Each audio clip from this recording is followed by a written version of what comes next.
We're going to start today looking at the beginning stages of creating a mashup. So I think Deb would have talked a bit in the lectures about mashups, kind of what they are. So I'm just going to briefly go over some of the points which I think are important in terms of what to keep in mind when you're going through the process of designing and creating your mashups. So I've put some notes up on my blog again. The address for that, if you want to follow along, is dave.if90.net, and you'll find this post under KIB204 tutorials and week 3.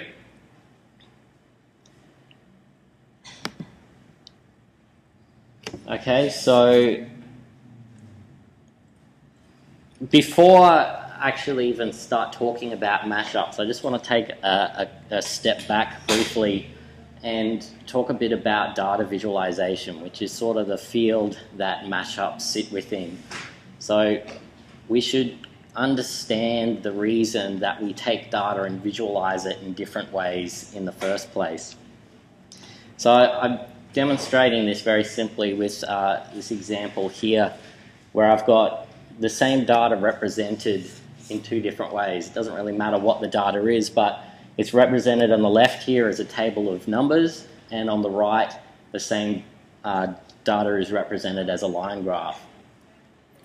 So what hopefully everyone agrees is that the representation on the right, it's much easier, or you more quickly perceive the trend within the data than by looking at the table of numbers. And the reason for this is because it's just the way that the human brain is wired. We're very visual creatures. A lot of the brain is dedicated to processing, the visual world. So the brain just happens to be a lot better at recognizing visual patterns. And so this really is the fundamental reason why we have, a field called data visualization at all. We're not computers. We don't just process numbers, and that's not really the way we work. We're much better at visually processing patterns. So that's a good thing to keep in mind when you're designing any data visualization, including your mashups, which will essentially be visualizing data. So I've got a link there to some background information on visual perception if you're interested. So having said that if we can agree that the representation on the right is better at communicating a sort of high-level trend within the data, it doesn't mean that there's no merits to the table representation either. It's going to be much easier to determine exact or precise values from the table of numbers than it is to attempt to read those off the graph. So what you can say about any visual representation of the raw data is that they are an abstraction of that data. And I want to be clear that when I say abstraction here, abstraction is, especially in visual arts, is a bit of a loaded term, because you think abstraction, you think of the abstract art movement, and people often associate that with things being convoluted or obfuscated. What I really mean by abstraction here is taking something, so taking a set of information and then simplifying it or filtering it in some way to highlight a high-level pattern or trend about that data. So I've got this image here to demonstrate what I mean by visual abstraction when we're talking about it in these terms. So this is 3 different representations of a person or persons, going from left to right, from less abstract to more abstract. So you can see as we abstract the original data more, we take away more information and we highlight. In this case, we're highlighting the differences between the two genders. So we take away all the other information. We don't need to know that a person has lines on their face or what color hair they have, or anything like that, how tall they are. If all we want to communicate about this is that there's 2 separate genders, then we can abstract that visually down to that separation of putting this person in one of 2 categories.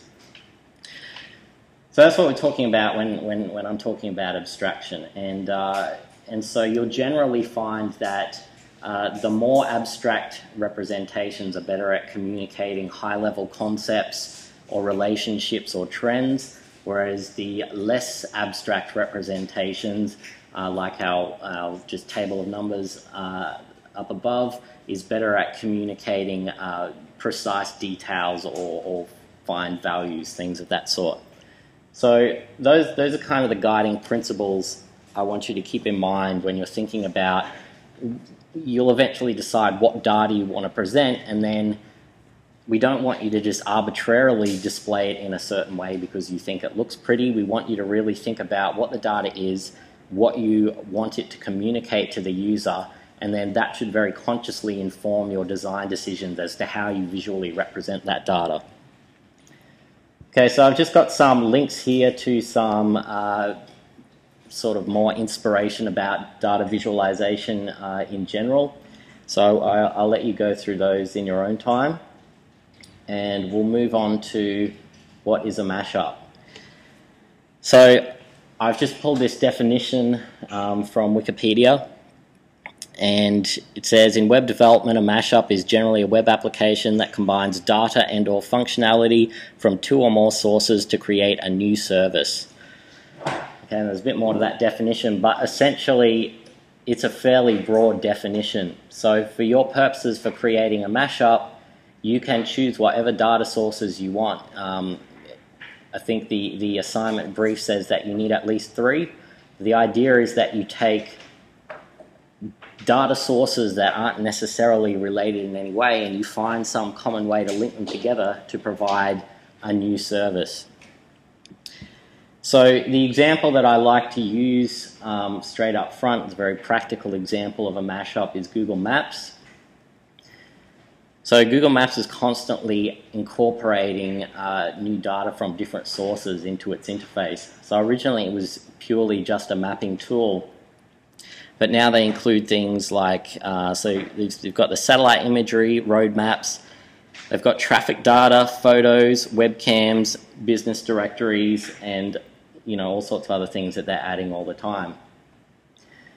So if we just take the example of the photos and the maps, so these were 2 different services. Okay, there's the Google Maps, which is the mapping service, and then there was Panoramio, which is, I guess, Google's equivalent to Flickr.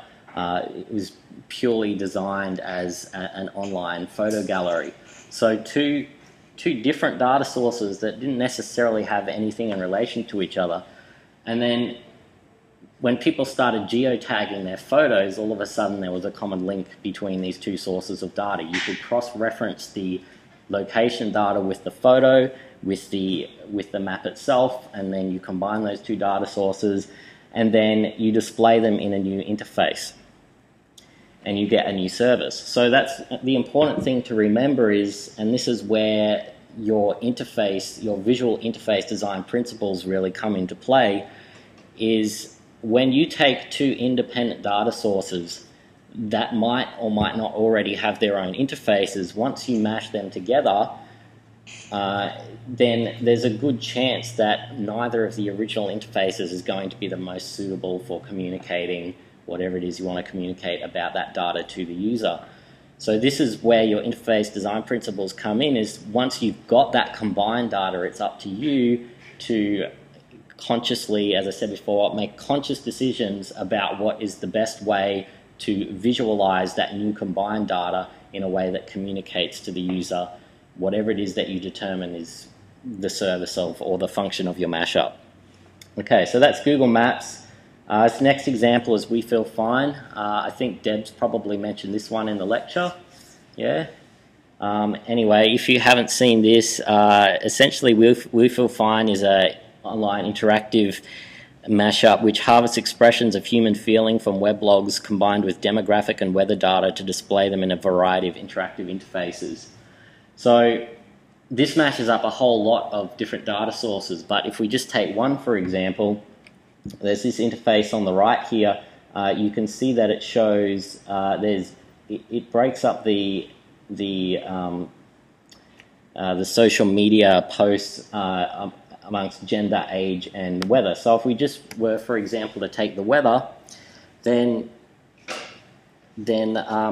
we consider that as we can consider that as a single sort of two-pronged mashup source. So there would have been these two separate data sources. So let's say there's Twitter, where people post about, you know, whatever, and some of those posts, which is filtered out here, they post about how they're feeling. So this filters out any posts that start with I think I feel or we feel or something like that. Certain keywords that indicate that the post is expressing some sort of emotion. And then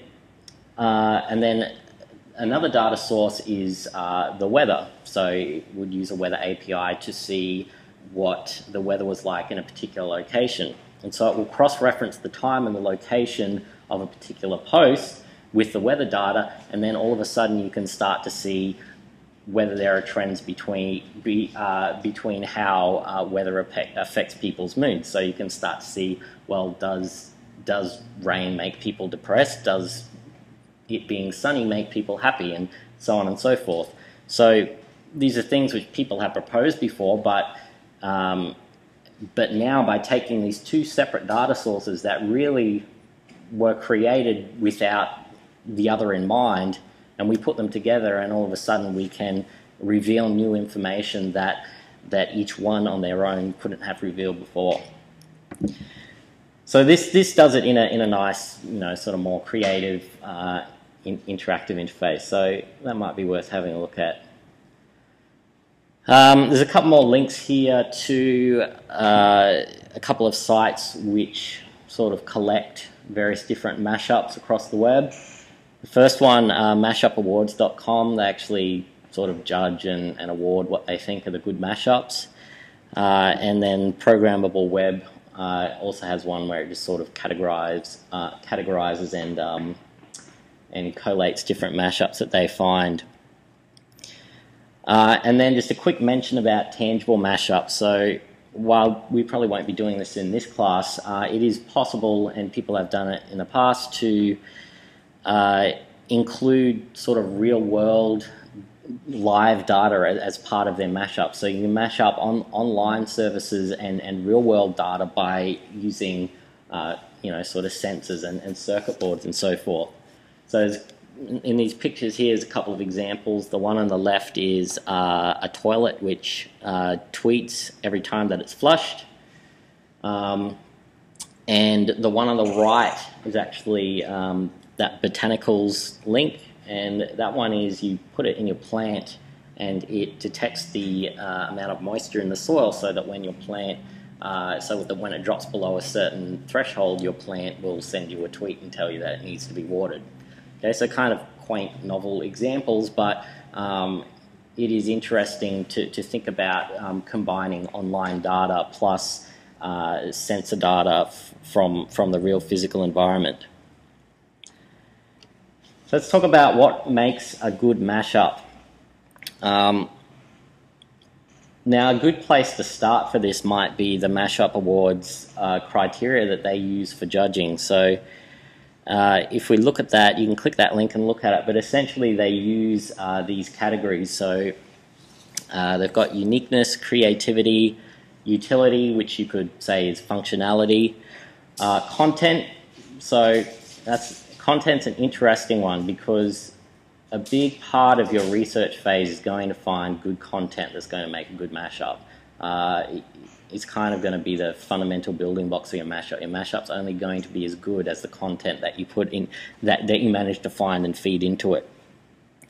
And then the user experience. Again, that's really where your skills as an interface designer and interaction designers will come in, because as I said, these data sources may already have existing interfaces, but it's up to you, once those multiple, possibly disparate data sources are combined, to come up with a new interface that best communicates whatever it is about that data that you want to communicate to the user. So that's going to be the big one in terms of your visual interface design skills. Okay, I did previously have a section here where I linked old some of the more interesting student submissions from the past, but unfortunately all the links I had there have gone dead. So if I do find any others that are working, I'll post them up there. So if you check back, there may be some later on. Okay, so let's talk about how do we find suitable data for mashups. And pretty much you can use any data that you want, but there are certain formats of data that more easily lend themselves to being used in a mashup. So the first thing to know is the data has to be available online. So you can't use like a document sitting on your hard drive as part of the mashup. But the way the mashup's going to work is someone's going to come to the web page, it's going to pull the data from various online sources and then give you a dynamic, up-to-date representation of that data. So the data all has to be available online. The other thing is what makes the process a lot smoother is to have data which is reliably structured in a certain predefined way. So things like RSS feeds are a good example of that. There's a specific structure. So an RSS feed is an XML document, and it has certain predefined tags which say this is the title, this is the description, and this is the link back to the original document. Okay, so things like that where we can rely upon the fact that similar data is going to be structured in a similar way is going to make creating a mashup far easier than, say, for example, just trawling the HTML of a website and attempting to scrape information from that. So the second source is our web APIs. So API standing for Application Programmer Interface. Essentially, they're a coding interface that web services offer, which allow you to interact with their data and get their data back without having to use their website as an interface. Okay, so for example, the Google Maps API allows you to embed a map in your own web page without actually having to go through Google's website. And something like Twitter has an API, so you can search Twitter and get results back, again, without having to view those results in the Twitter website. So the fact that you can get this data back as just raw data means that you can combine it, mash it up with other data, and represent it in your own in your own interface. So if you click on this Web APIs link, it will take you to this website, Programmable Web, where they actually have an API directory. And I've got these sorted from most popularly used in mashups in sort of descending order there. So you can see there's lots and lots and lots and lots of websites that have APIs which will allow you to retrieve the data from them in a way that's separate from just browsing the website. Okay, so they can be quite useful. So once you've started brainstorming ideas for your mashup, this might be a good place to come and look to see where you might be able to source the data from. Okay, and the third location that's quite good is online spreadsheets. A lot of organisations, particularly government organisations, are putting a lot of their data online now in the form of spreadsheets. So I've got links here to the Australian Bureau of Statistics and this data.gov.au, which all have, you know, sort of kind of government statistical data that you would expect, you know, on sort of a national and state levels.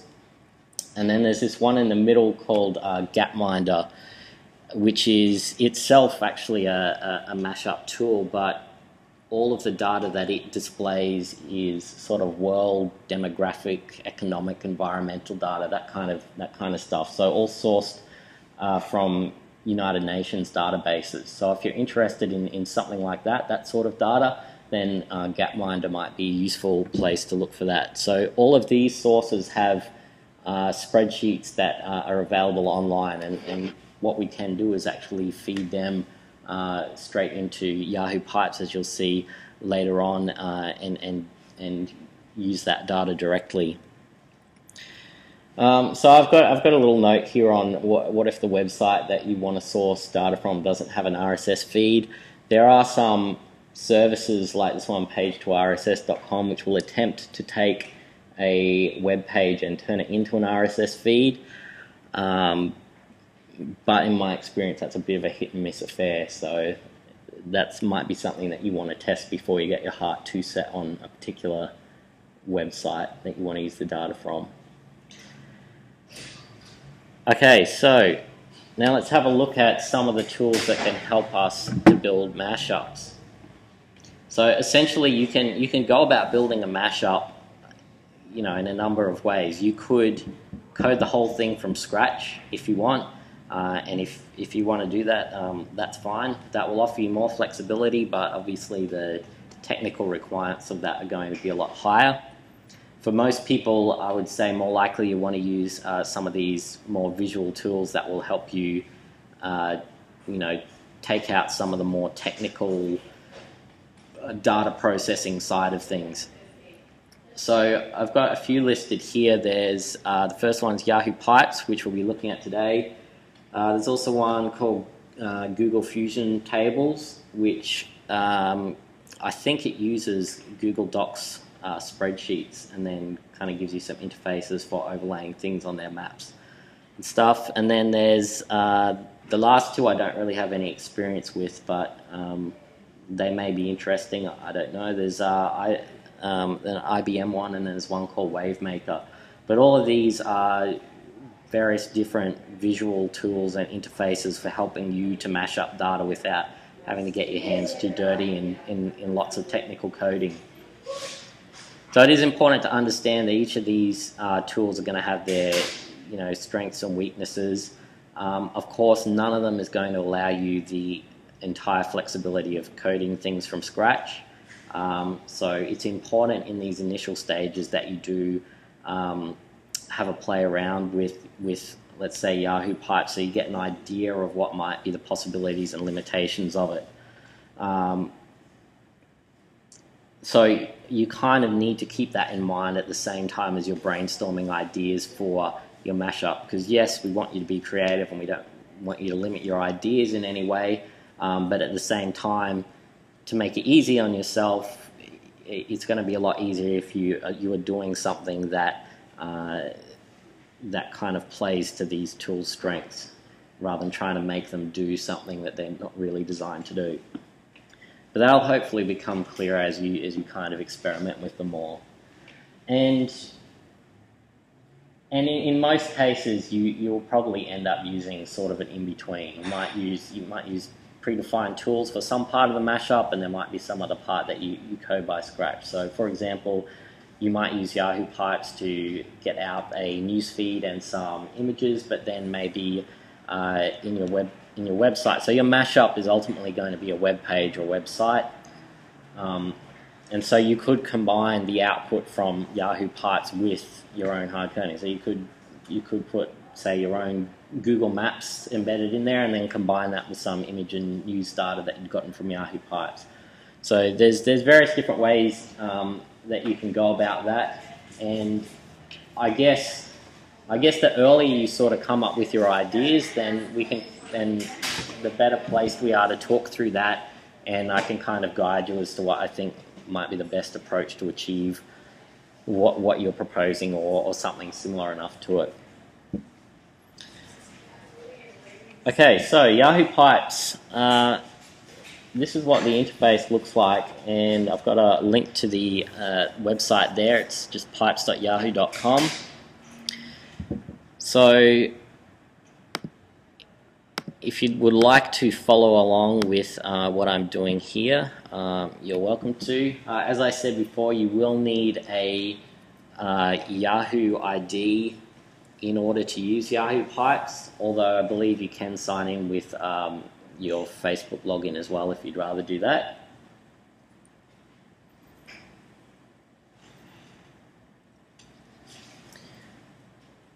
Okay, so this is the home page, and Does anyone want a moment to like set up their Yahoo ID or anything? Yeah, no? No, everyone's good? Okay.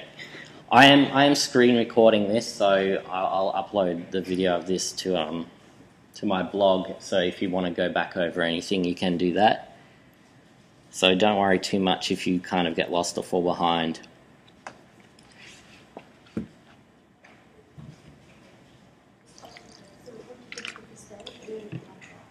Sorry?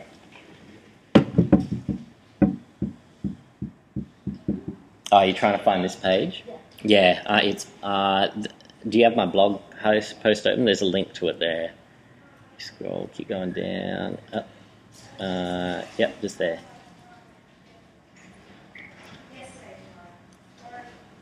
Okay, so the way I'm going to approach showing you this stuff is not to give you an exhaustive overview of everything that it can possibly do, because one, we don't have time, and two, you don't really need it. The way you should approach this is learn enough to do what it is that you want to do for your assignment. That's probably a more effective way of doing it, because it's a topic that really is so broad, and people are going to come up with such different things that I think it's a better use of our time for me to maybe take you through a few basics, then show you some examples which I think might pertain to what people want to do. And then from there, what I'd expect is kind of in your own time, you branch out upon that and investigate the areas that pertain to the ideas that you want to come up with for your mashup. And then if there's anything that you run into in the future that you're trying to do and you can't figure out how to do it, then if there's enough demand for a certain feature or a certain type of thing, then I can build that into the classes later on. So what I'm going to do today is run over some very basic stuff and then do a fairly basic example, and then hopefully that will be enough to show you how to kind of explore the rest of it on your own. So having said that, I have posted some links to some sort of introductory guides to Yahoo Pipes, as well as some documentation. So they might be worth a look later on this week as well. The first link I've posted there is to the official Pipes documentation, which is this link here.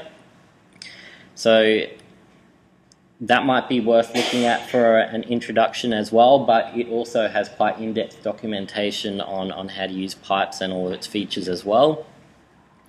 There's also a discussion board here, so if you have questions relating to pipes, as well as obviously asking me, it might be worthwhile posting to this, and some other pipes gurus might be able to help you with your questions on there as well. Okay, now the next section I want to show you is this My Pipe section. So the reason that you need to have a Yahoo ID to use Yahoo Pipes is because you actually need a profile so that you can store the pipes that you create. And this is what you see here as a list here. Now, if you've not used pipes before, you obviously won't have any of these here. I have, so I've got a whole bunch of them saved. I think if you don't have any pipes there, it actually provides you with some links to some example pipes. So there, again, might be worthwhile having a look at as an introductory thing. But once we do create a pipe, this is where you come back to look at and modify, edit the pipes that you've previously saved. Now, there's this section here called Browse, and this lets you browse for existing pipes. Now, one of the cool things about Yahoo Pipes is that as part of the terms of signing up, you have to allow anyone else to make use of your pipe. So what this means is that there's already heaps of other people who have created their own pipes, and they're all there for you to use as part of your pipes or your mashup as well. So this again might be a good place to come and look at to see what kind of things other people have been doing, give you an idea of what some of the possibilities are. And what this means is that if there's something that you want to do, it might be worthwhile coming here and having a bit of a search around to see if anyone's done anything similar. Because if they have, then there's no point reinventing the wheel. What you can actually do is you can save a copy of someone else's pipe to your own My Pipe section and then modify it to suit your own needs. So you'll see down the left-hand side here, they're also tagged based on various different things, including the data sources that they use.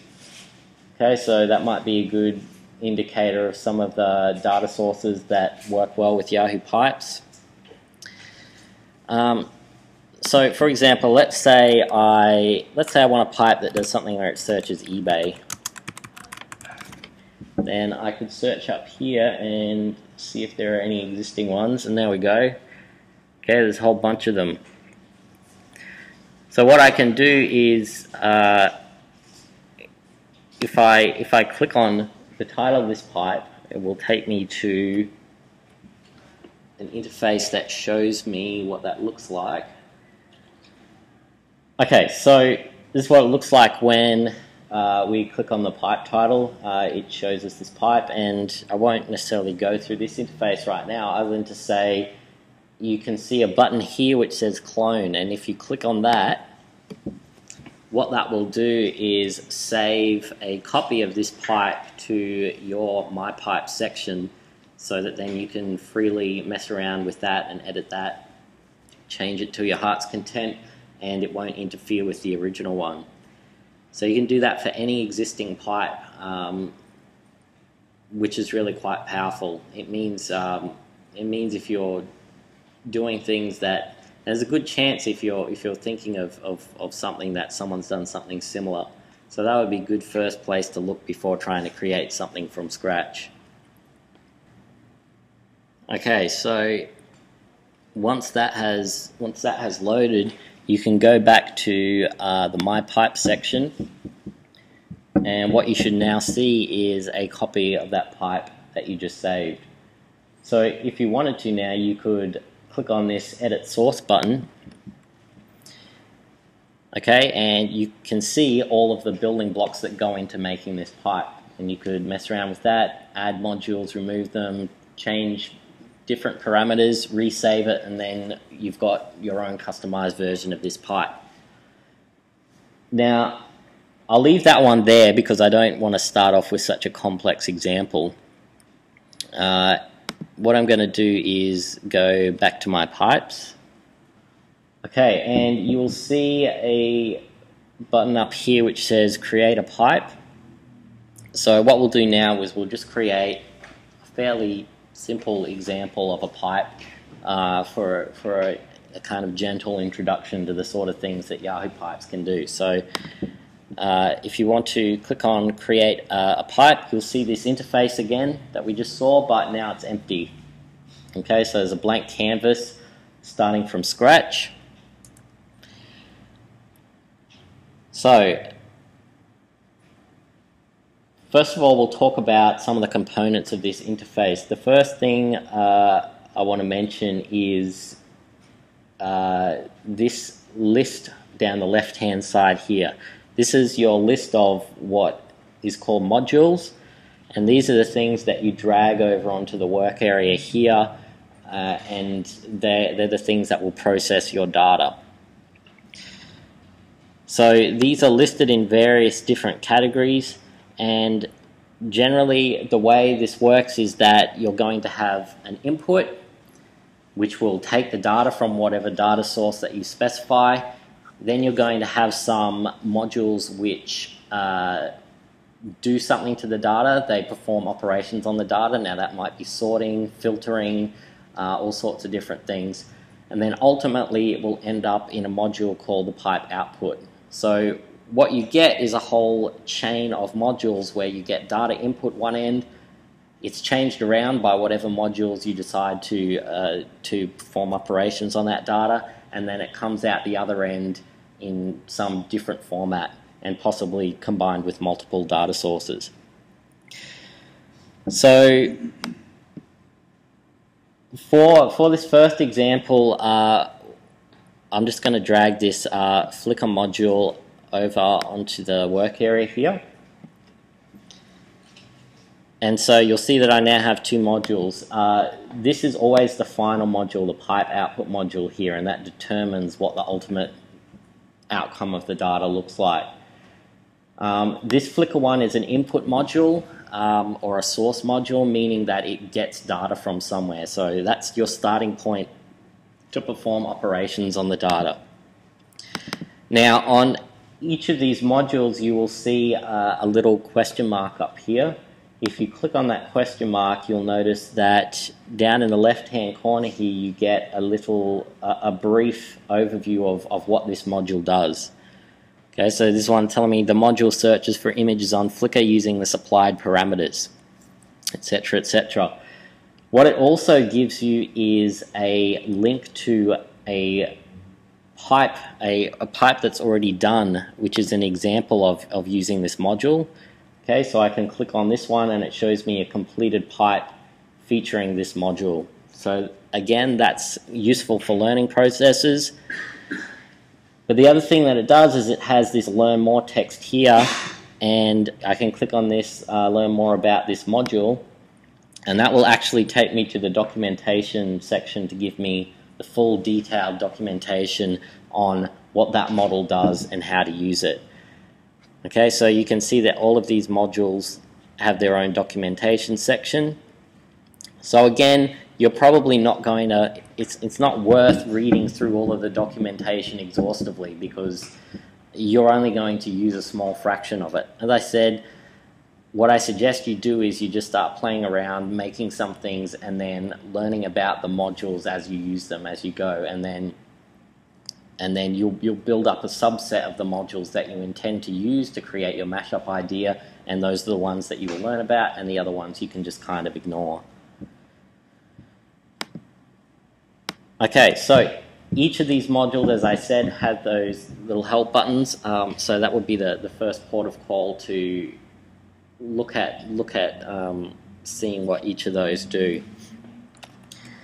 Now each module also has these little circles you'll notice here, and this is where it gets the name pipes, because what you do is you connect one module to another and then the data flows between the modules. Something happens to the data at each module until it finally connects to the pipe output. And the way that we can do that is simply to click and drag between these inputs. You'll notice that there's only certain inputs that I can connect other outputs to.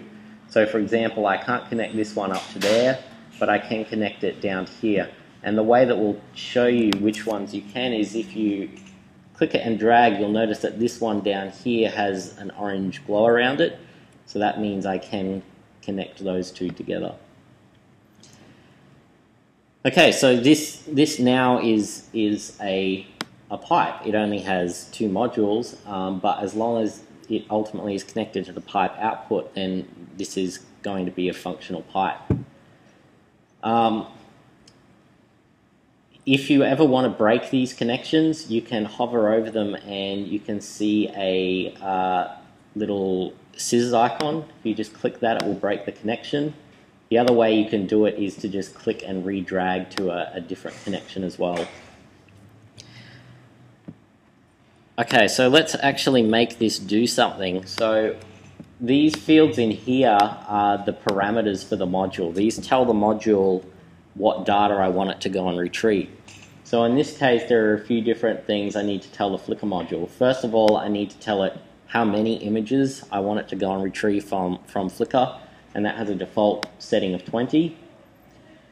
Then I tell it what I want to search for images of. So as an example here, I'm just going to type in fireworks.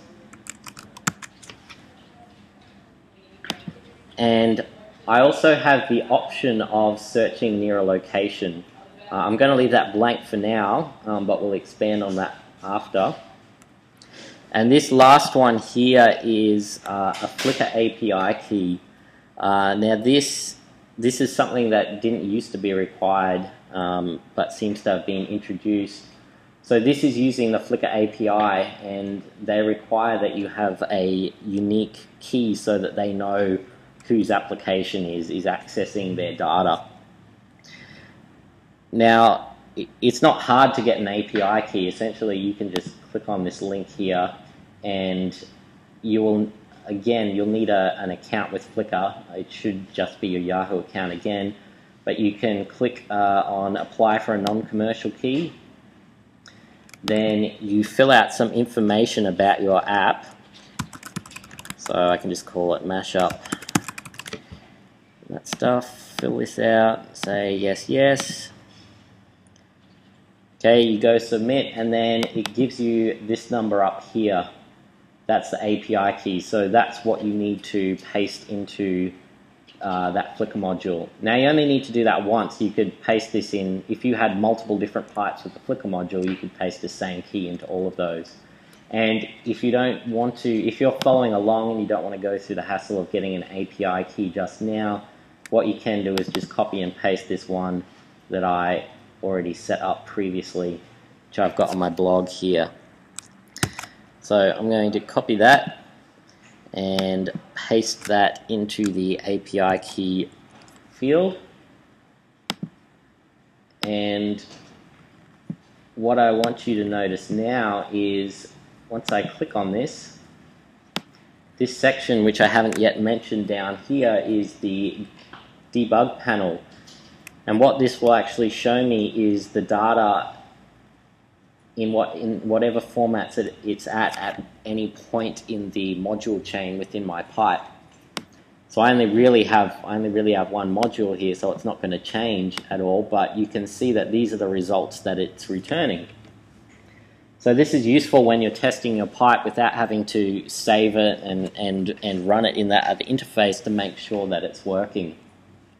And I can see that it's returning the titles of some Flickr images which look like they're related to fireworks. Okay, so it's pretty important if you want to do pipes of any kind of complexity that you get used to this debug panel down here. So what you'll see is this has come up with a list of items. So it lists the first 8 and then says that there's 12 more, which makes sense because I was requesting 20 of them. Now you notice these little arrows here. If I click and expand, I can see a whole lot of properties that describe this item. Now, I mentioned RSS feeds before and how they have a consistent structure. Yahoo Pipes actually uses its own extension of RSS called Media RSS, which just adds some new tags on top of that. So it's a very similar structure. So we can find things that are in an RSS feed like the title and the description, for example.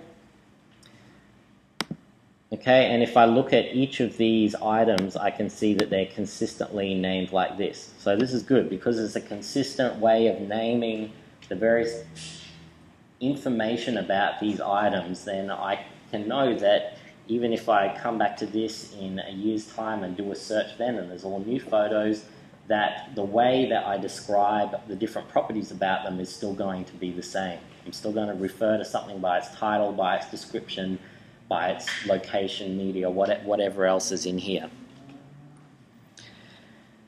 Okay, so the other thing to know about this panel here is if I change something within here, so let's say I decide to search for beaches instead of fireworks, you'll notice that it doesn't refresh automatically.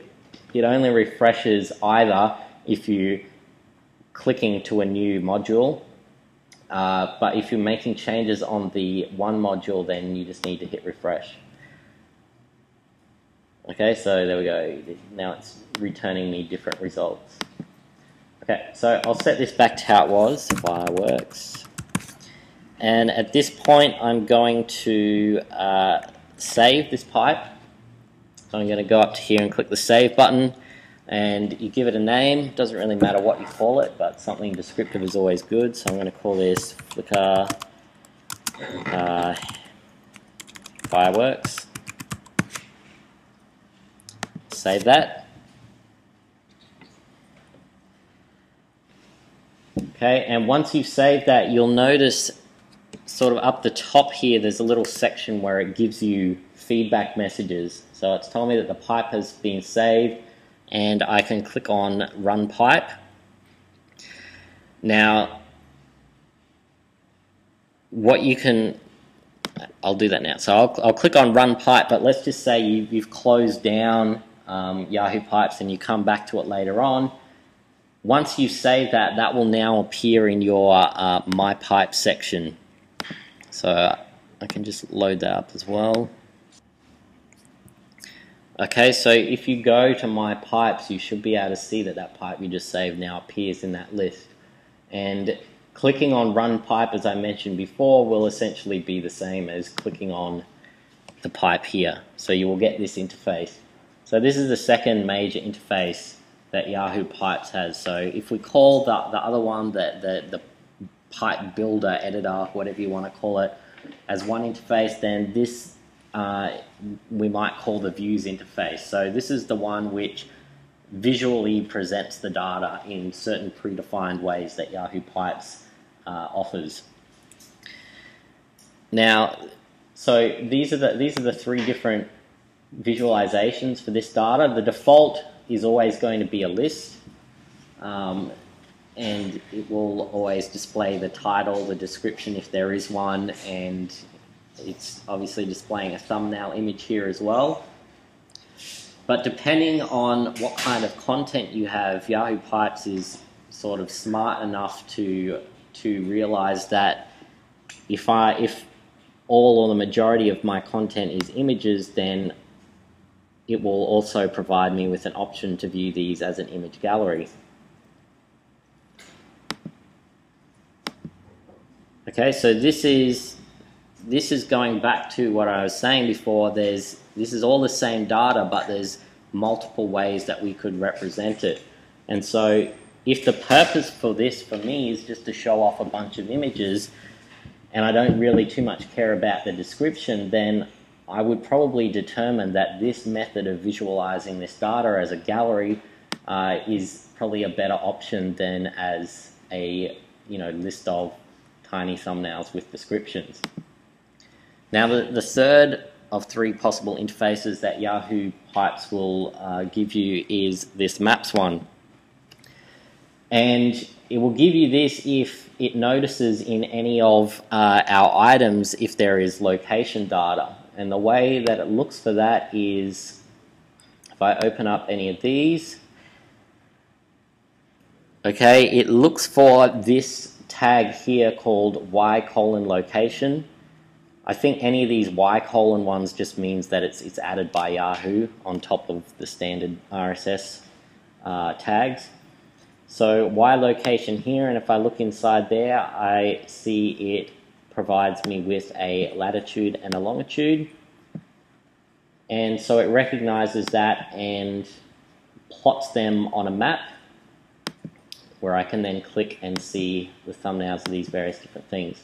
Okay, so this is one example, a simple example of taking one kind of data, so it's search results from Flickr, and presenting them in three different ways. Now, the good thing about this is we can actually take any of these three visualizations and sort of lift them out, and with a couple of lines of JavaScript embed them straight into a web page as part of a mashup.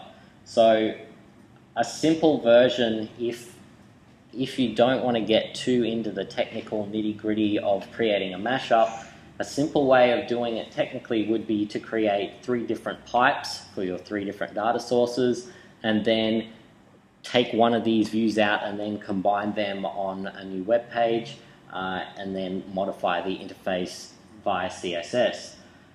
Now, that's obviously not going to be as flexible as if you're processing the data yourself and then outputting it very specifically the way you want, but it is an option, and how good of an option that is will really depend again on what type of data you decide to put in your mashup. Because as we've said, there's certain types of data that lend themselves to certain visualizations. So if you have part of your mashup where you're wanting to mash up images and image gallery, then that's pretty much perfect for it. Why go and recreate an image gallery when you can just put that in there? But then you would put other stuff around it as well to make it not just an exact replica of this. You combine it with other things as well. Okay, but we'll look into that next week. Is when we'll look at actually getting this data out and into a web page. So I'm going to go back now, and so you can click on this Edit Source button at any point to go back to this window here and re-edit, and we'll make some further changes to this pipe. All right, so let's add another module to this. So we've got our sources module. We could have multiple sources in the one pipe, but I'll just keep it simple for now. What I'm going to do is go down to this operators section here, and these are the modules which perform operations on the data. So again, if you want to know what any of these do, I suggest just dragging it out and clicking on the little help icon and having a look at what it does. So for example, this one will take a feed of items and filter out certain ones that match a particular criteria. The one I'm going to use to demonstrate is this sort module here. So what this does is quite logically takes a feed of items and it sorts it in either ascending or descending order based on one of the parameters of that item. So what I need to do is I need to grab the output of my Flickr module, and instead of connecting it straight to the pipe output, I need to connect it up to the input of the sort module, and then I'm going to connect the output of the sort module back down to the pipe output. So what I'm going to do here is, you'll see it says sort by, and we can add actually multiple sort fields by clicking these plus or minus buttons. Just keep it simple for now. What I'm going to do is I can type in, what I can do is I can either type in the name of one of these sortable items, or what's easier is there's this little arrow here which I can get a drop down and it will show me any of the items that it can sort on. So what I'm going to do is, let's sort by the title. So let's sort these images by the name of the image in alphabetical order. So in this case I'm going to sort by item's title in ascending order. And if I click on this module here now, we should be able to see the difference between the data at this point in the chain versus the input. So at the input, okay, it's all the same items, but they're just organized in the order that they were returned to us by Flickr. Then once we put it through the sort module, okay, you can see now they're all ordered in alphabetical order based upon their title. And then, of course, they connect up to the pipe output. So if you like, you can then save that again and go and run the pipe again and see how that's changed. Again, you'll get the same interfaces, but you'll notice that the order of them is now changed and they're listed in alphabetical order.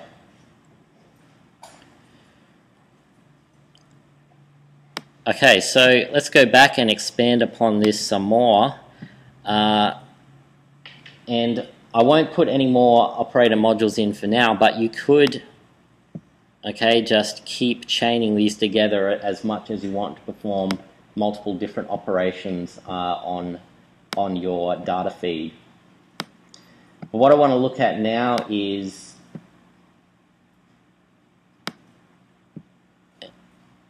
adding some user input modules. So there's this section up here, user input, and what this allows us to do is, at the moment, this is just searching for a predefined search term, but we can actually allow the user to specify what it is that they want to search for as well. And the way that we do that is by using these user inputs. So what I'm going to do is grab a text input module and drag it over here. And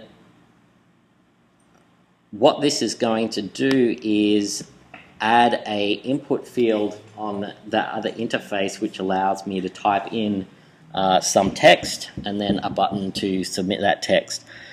So I need to give this text input a name. You can call it whatever you like. I'll just leave it as text input 1 for now. This next parameter here, prompt, that's what is going to appear as a label to the left of the input field, so that you know what to enter in there. So for this prompt, I'm going to say search for, or search for images of. Okay, and I'll explain these last 3 fields in a moment.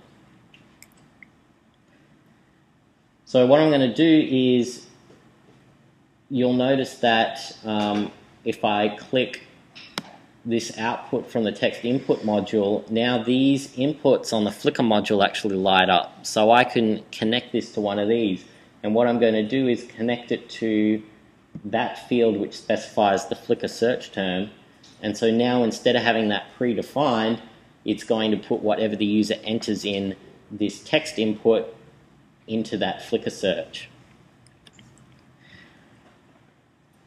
Okay, now previously, because we had hard-coded fireworks in here, we could click here and see exactly the output that we're expecting. But now we haven't specified anything there, so we just sort of get random results. So that's what this debug field is good for. So what we can do is, just for the purposes of this interface, for debugging this data, we can type in something here. So I can type in fireworks again here.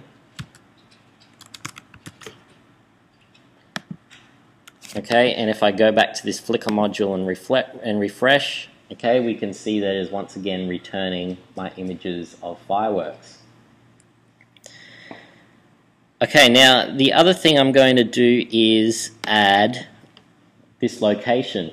Now again, I could hard code this location. I could type in Brisbane here, but I'm also going to let the user specify this location field as well.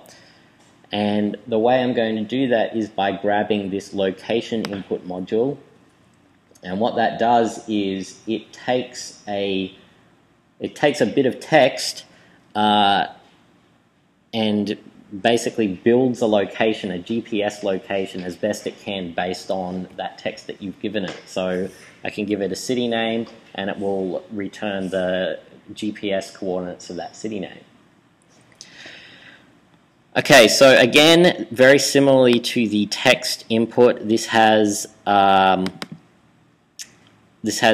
name and a prompt. So I'll leave the name as its default, and for the prompt, I'm going to say just near.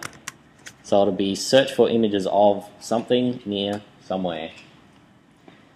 Now this is where this position field is now relevant, because we have multiple input fields. This position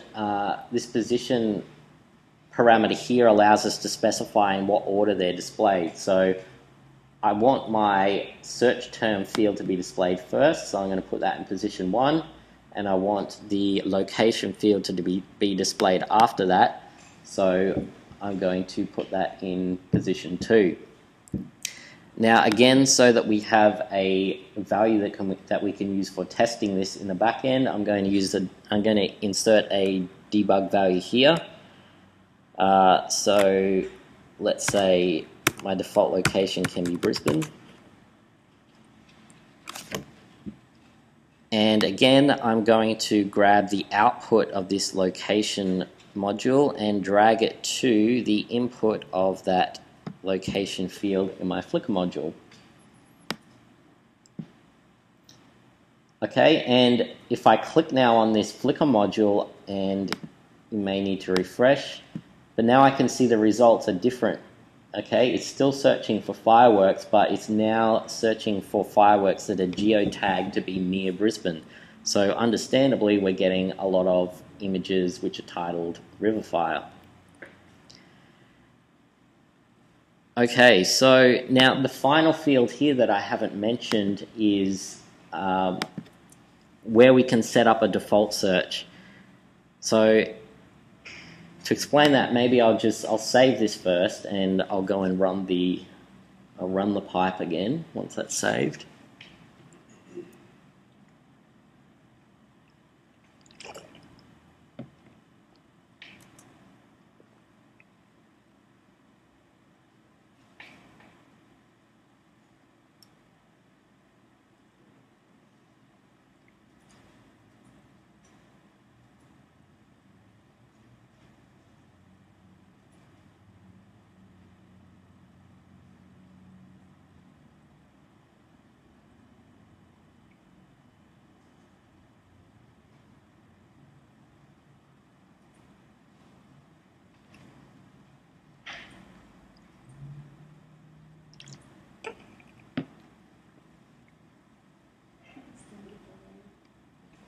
Sorry? Oh, really? Do you want to try saving it? Oh, you did save it? If you saved it, what will make it work again is if you just go back to My Pipes and then reopen it. Yeah. Okay, so let's run this again now. And where is it here? Loading up here. Okay, so what you can see here now is my two search input fields. Okay, so this is what I mean by this was the prompt text. So search for images of and near. And because I've set the positioning for the search term input to be 1 and the location input to be 2, they appear in that order there. Now you see that nothing runs by default, and that's because we haven't set any default values in here. So if you did want it to run a default search, then that's what you use these values for here. So let's just make sure this works. So I'll go search for fireworks near Brisbane.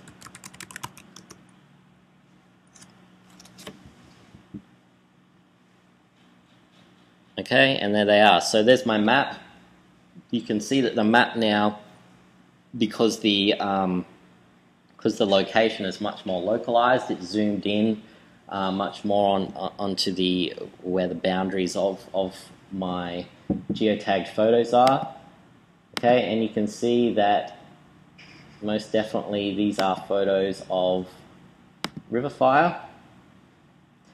And again, I still have them as a image gallery and also as a list. Now, with all of these, I forgot to mention before, they all have, as part of the RSS feed, they always have a link back to the original content. Okay, so I can click on these and it will take me back to the original page. So that's quite useful because as part of your mashup, or as part of mashups commonly, because you're incorporating existing data from other sources, you're probably taking little bits of data from here and there, so it's often useful to provide a link back to the original source data if people want to investigate more about that particular piece of information. Okay, and just to recap, it inserts that URL because it looks for this parameter here called link. And if I were to take that value there and copy and paste that into the browser, okay, you can see it goes to that page. Okay, so that's how it's getting that information. So this is what I mean by raw data, okay? This is just text here. This is just text and numbers, and that's a URL. It's what you do with that raw data, how you present it, that makes for an interesting visual interface. So in this way, they've used the numbers that represent the location to plot it on a map. They've used the link to provide a hyperlink back to the original content. And it's used the image itself to display and embed in the interface. Okay, so just to see if this is flexible now, let's go search for images near, say, London.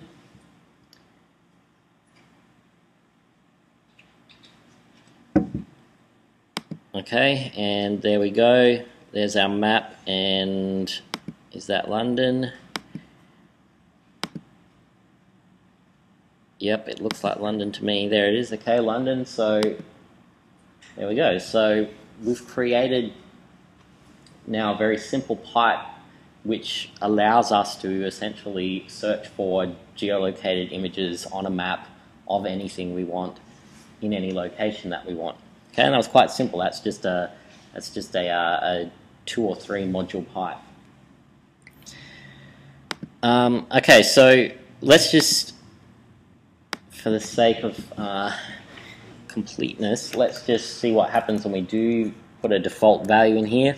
So let's say, let's make the default value Brisbane again, but let's make the default search term beach. I'll save that again.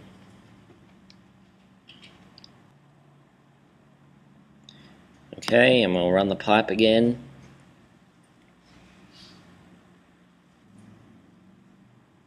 Okay, so there it is. You can see my default search terms are entered there now, and I get the default search come up, but I can also modify these and search for something different as well. Okay, so that's all I really want to do for the example today. I just will briefly mention a couple of things that I haven't yet mentioned about the interface. There's these 3 buttons up here which may prove useful, especially when your pipes start to get bigger. You can collapse all, expand all, and particularly useful one is this layout button, which if your pipe has gotten all messy, it will kind of lay it out nice and neatly for you. The other thing is this search bar up here is very similar to the search before when we were browsing pipes. Okay, so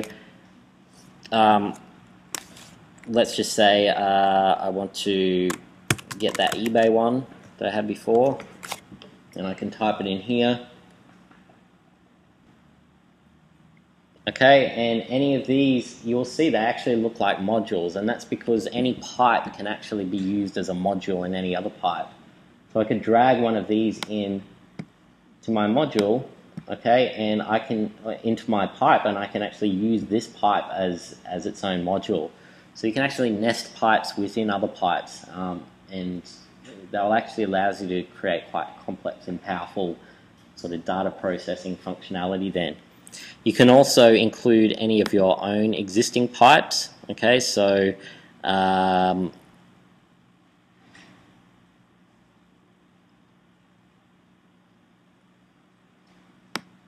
okay, so let's just say I pick one of those pipes, I can include that in my pipe as well.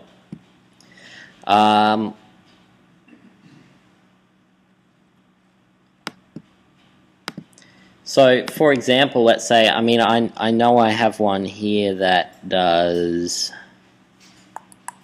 a YouTube search. So let's just say, for sake of argument, this is really still just one data source, but let's just say I decided, okay, I want to create sort of a mashup that gives me a bunch of different information about one event.